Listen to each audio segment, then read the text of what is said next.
আসসালামু আলাইকুম রহমতুল্লাহ। প্রিয় সন্দীপবাসী, আশা করি সবাই ভালো আছেন আর সবাইকে রমাদান কারিমের শুভেচ্ছা।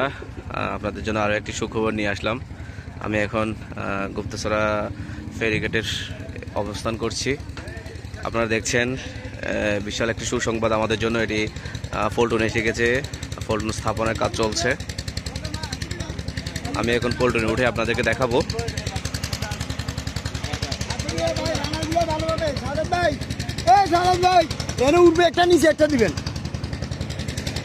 এই যে পল্টন এসে স্থাপনার কাছাকাছি, আমি এখন পল্টনে আছি। এটি ফেরির পল্টন এখানে স্থাপন হবে।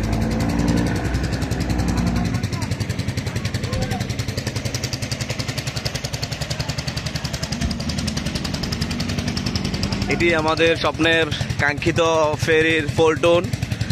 অলরেডি এটি শেষের পথে আছে। ফেরির কাজ দ্রুত